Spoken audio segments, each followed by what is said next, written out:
This is the case of the State of Ohio versus Brooke Richardson, case number 2017 CR 33292. Present before the court is Ms. Richardson, right? Yes, Your Honor. Represented by Mr. Rickers and Mr. Rickers. We have Mr. Knipp and Ms. Kraft on behalf of the prosecutor's office, Officer Bittinger on behalf of probation. We are here today for sentencing. Has everybody had the opportunity to review the PSI? Yes, Your Honor. Yes, Judge. Any reason we should not go forward with sentencing today? No, Your Honor. No, Judge. The defendant was convicted yesterday of the abuse of a corpse charge, which is a felony of the 5th degree. The maximum punishment is a $2,500 fine and 12 months in prison. Counsel, we agree that this is a mandatory community control case, right? Yes, Your Honor.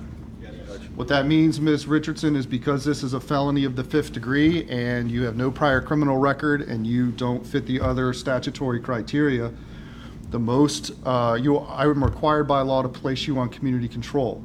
That's what we used to call in the old days probation. That means that the maximum that I can sentence you to today, even though the maximum for this offense is 12 months in prison, the maximum that I can sentence you today is to 6 months of local incarceration. That means in the county jail. We have 7 days of jail time credit. I think one thing it's important to point out, Ms. Richardson, before we get started with the trial or with the sentencing hearing in this case, is that in the entire time that this case was pending, back when it started, I set a bond, and that you've been sleeping at home while this trial has been going on, and you've been out and about. I know that there was some angst about that, but the reason I do set a reasonable bail in a case is because you're presumed to be innocent. That means that you haven't been convicted of anything, and you have the right to a reasonable bail. Yesterday, after you were convicted of the felony, even being a low-level felony that it was, you're no longer presumed to be innocent. And while it's fair that you would be out in the community while we figure out what's going on with the trial, when you no longer have that presumption of innocence, it's fair that you be in jail until we figure that out, which is why we are here today. I think one other point that bears mentioning at this point is, I'm not sure it's really relevant to what we have going today, but this has been an extraordinarily high-profile case, and lots of people in the community are talking about this case, whether it be in their workplace, posting about it on the internet. It seems like everybody has an opinion on the case. I think about everybody in Warren County has the Court TV app on their phone now, which means that everybody knows about this case.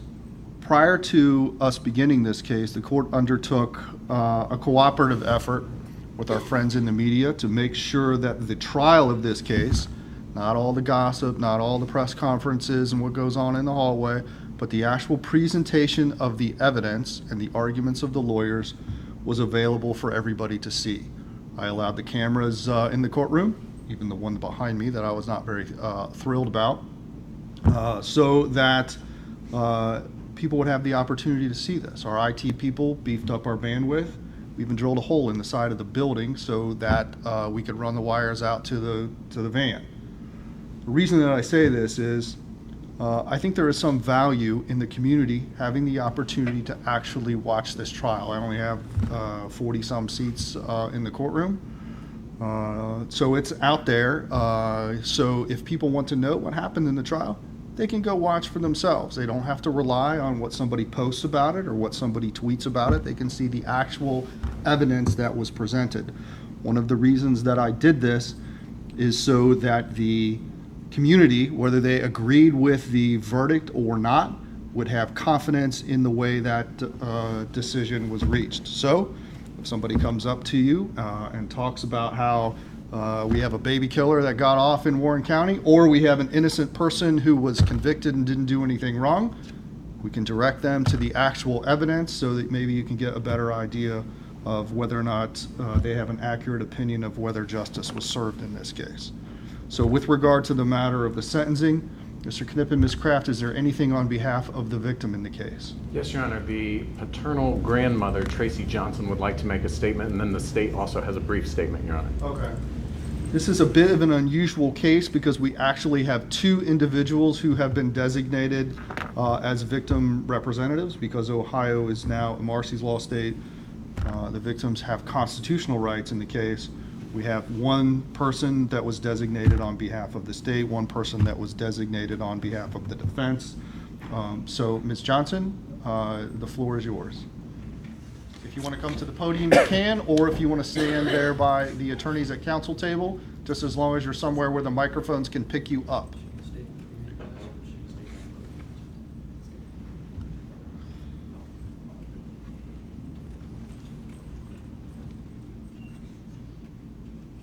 Good morning, Ms. Johnson. Good morning. What do you want to tell me about that? 2 years, 4 months, 1 week. In case you were wondering, that's how old my granddaughter would be if she were here today. And as hard as I've tried to find the right word to describe, broken, shattered, destroyed, none of them seem to fit the amount of pain I have felt ever since we found out that not only did I lose my first grandchild, but my baby, that I would lay down my life for without a thought, lost his first child, and Skylar had no intention of ever letting us know. I found out from watching her interviews with detectives and her parents that not only did she know from the very beginning that Trey was the father, but also that she tried to secure her remains and planned on burying her without any of us ever knowing. I've been told that the family is now trying to do it again as if we don't exist. But for a baby that she called it many times, we're just as much her family as Skylar is. She seemed perfectly okay with asking Tori, Trey's cousin, just a 3-month age difference and more like a sister, to be a character witness for her without giving her a few bits of crucial information, such as the baby being Tori's cousin. And yet she had no issue destroying and dividing an entire extended family. We at that point didn't think we could trust anyone if we couldn't trust the family that was the absolute closest person to Trey. It was almost a year before I sat down with Tori and found out that she had been lied to. I don't know if you know how we originally heard that Trey was the father. He had a DNA test on August 6, 2017. Then on January 29, 2018, a Facebook page named him as the father because of a subpoena issued.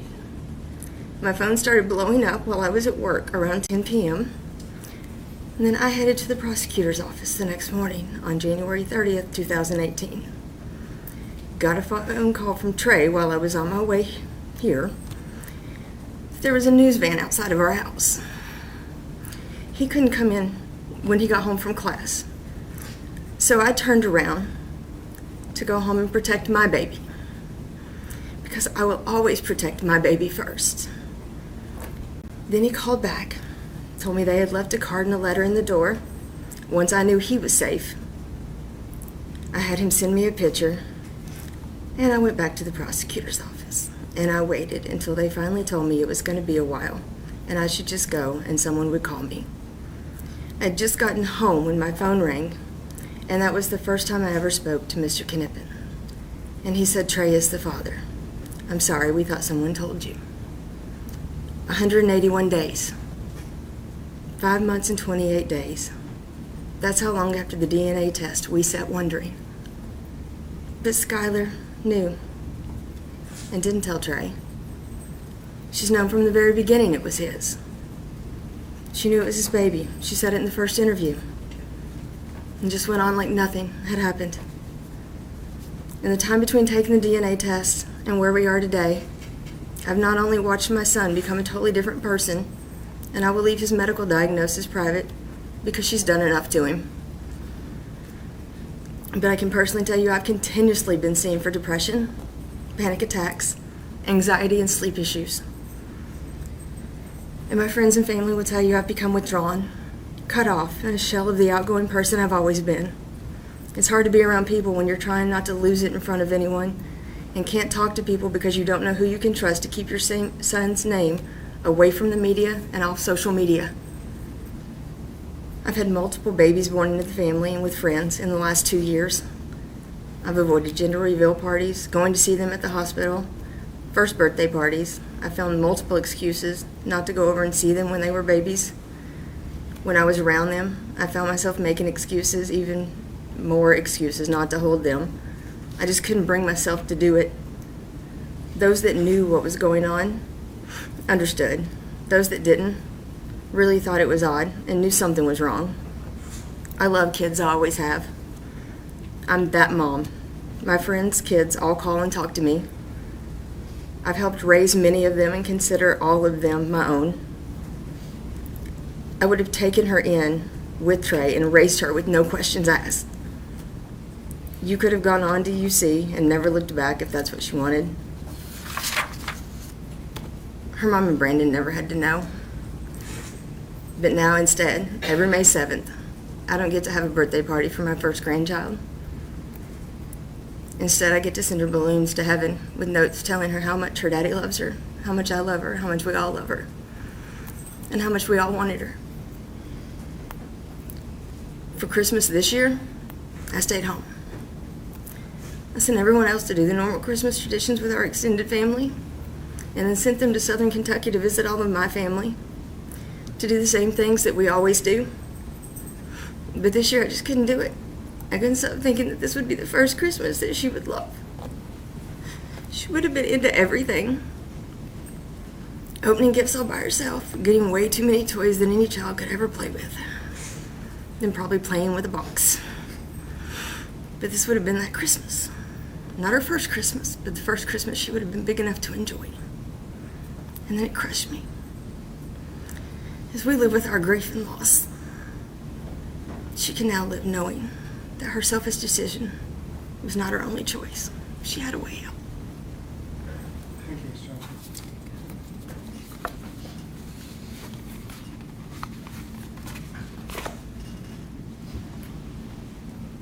Mr. Knippen, on behalf of the state.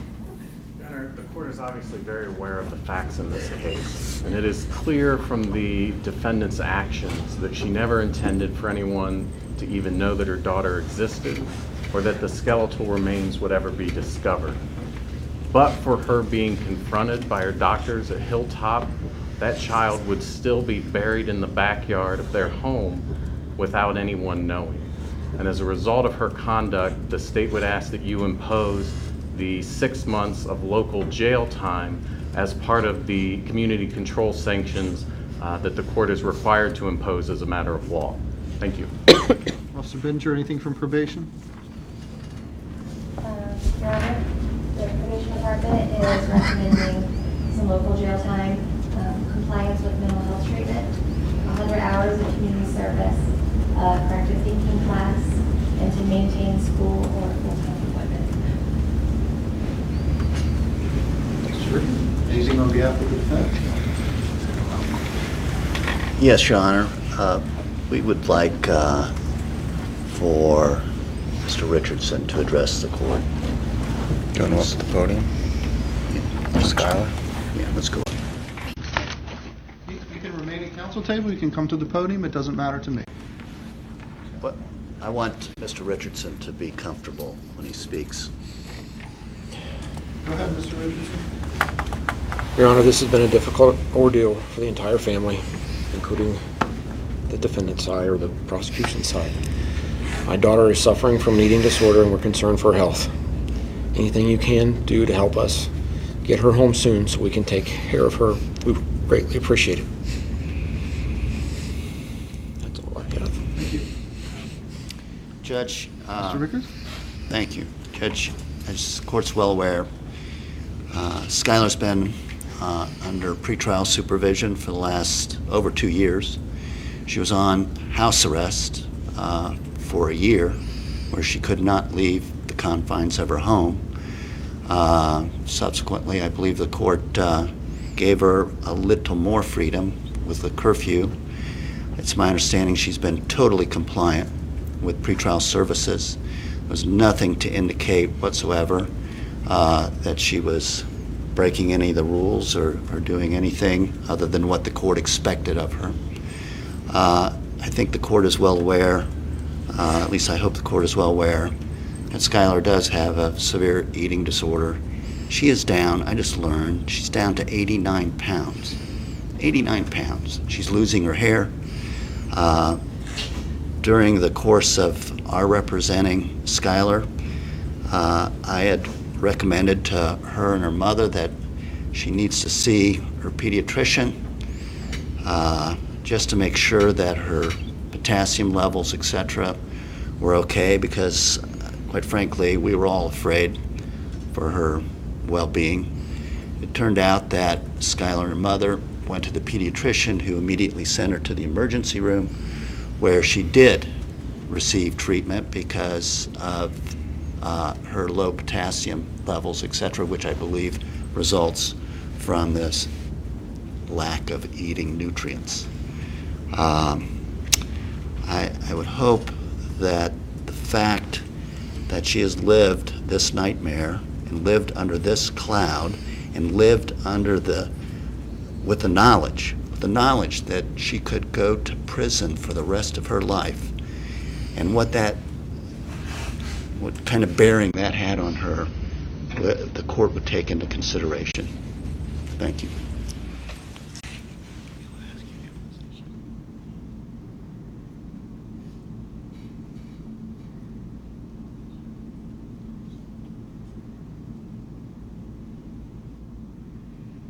Ms. Richardson, you get the last word in all of this. Is there anything that you want to tell me before I impose a sentence? Thank you, Your Honor. I would do anything and above that you ask, and I understand. And I just wanted to say how sorry I was. I can sometimes be selfish, but I would like to think that I've become better in the knowledge that I've upset everyone and hurt so many people with what I've done. And I'm forever sorry, and I'm so sorry. I'm really, really sorry, and I understand. And thank you.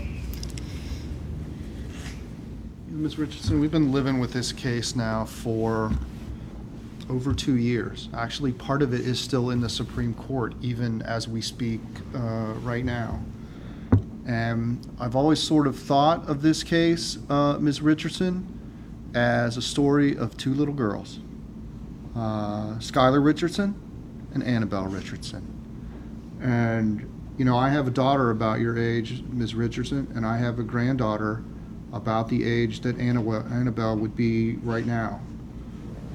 The jury found that the state did not prove that you were guilty of killing your baby, either intentionally by way of aggravated murder or recklessly by the involuntary manslaughter.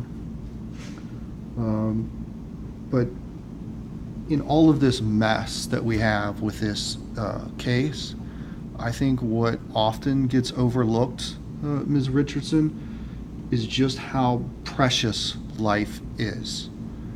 Your life, Annabelle's life, life is precious, and it should be protected, and it should be guarded in all respects. And I have reviewed all of the expert reports in this case. I listened to the expert's testimony. I firmly believe, Ms. Richardson, in fact, I know in my heart that if you would have made different decisions in this case, Annabelle would be here today. And I know that might be difficult for you to hear. Some people are inclined to think to themselves, you know, this is America. We kill unborn babies every day. But I don't look at it that way, Ms. Richardson. And the law does not allow me to consider the acts that you took prior to giving birth. But I think that your choices before birth, during birth, and after show a grotesque disregard for life. And I think when I look at this case, that to me is what offends the community sensibilities. But because of policy decisions that are beyond my purview, the jury was not permitted to consider those things, and neither am I. So I don't hold those things against you in the sentencing. I find that you are amenable to community control. It's a mandatory community control case. I'm going to place you on 3 years of basic supervision. I'm going to impose upon you the standard rules of community control, and I'm going to delegate to your officer the ability to make special or additional conditions as they see fit. I'm going to order as a term of your community control that you spend 7 days in the county jail. I'm going to credit you the 7 days that you have already done, which means that you are going to be going home today. Your stated prison term is going to be 12 months in prison. I'm not sending you to prison today, but if you violate the terms of community control, I can impose up to the maximum penalty in this case. This includes an optional period of post-release control. If I send you to prison, the adult parole authority then has the option but not the requirement to supervise you for up to 3 years after your release. If they impose that supervision and you violate the terms, you can be returned to prison for up to 1/2 of my original sentence. Or if you violate by committing a new felony, then you can be returned to prison for up to 1 year or the amount of time you have left on post-release control. It's automatically, whichever of those is the longer period, it's automatically consecutive to the sentence that you would receive for the new felony. None of this prison business matters to you at all as long as you don't violate the terms of community control. Officer Bittinger has made some excellent recommendations in this case about things that you should do. I'm not going to follow any of those recommendations because I think that it is sufficient for me to supervise you, and as long as you don't violate the terms of community control, our standard rules, hopefully we won't have any more issues. I'm not going to impose a fine in the case. I am going to impose the costs upon you. Is there anything else? You can be seated if you want. Thank you. On behalf of the state? No, Your Honor. Your Honor, will the ankle monitor be removed? Yes. I mean, Thank she you. shouldn't have it on now, right? I I mean, she don't. came over from the jail. I didn't know that. Thank you, Judge. All right, we have one additional matter that I think needs some attention, is that the remains of Annabelle are in the custody of the Warren County Sheriff pursuant to the search warrants that were executed in this case. Mr. Knipp and Ms. Kraft, does the state have a position on this? Your Honor, it's my understanding that both families are interested in the skeletal remains of the baby in this case, and I don't know how legally that is to be determined as to who should get the remains. I mean, they were seized as evidence in this case pursuant to the search warrants issued in this case, right? Yes, Your Honor. I mean, there's nobody that knows more about it or has a better position to make that decision than me, right? I don't know the legality of that, Your Honor. I don't. Okay. All right. Does the defense have a position in this? Your Honor, we have no objection to you making the decision on this. Mr. Richardson and the Richardson family had spoken with the Warren County Sheriff's Office between July 14th and July 20th. They had made plans now for more than 2 years to have a proper burial, proper memorial service. We've asked them, even without having Annabelle back, we've asked them to hold off on doing balloon releases and a lot of things that they've wanted to do because of the pending case. But the family has a burial plot, as I believe you saw, even though it wasn't admitted into evidence. And the Richardson family would like to bring closure for Annabelle and give her an eternal resting place. So we would request that you give the Richardson family Annabelle. Mr. Richardson? Yes, sir. Do I have your word that those remains are going to be buried properly and that there is going to be access by the Johnson family so that they can pay their respects? Absolutely, sir.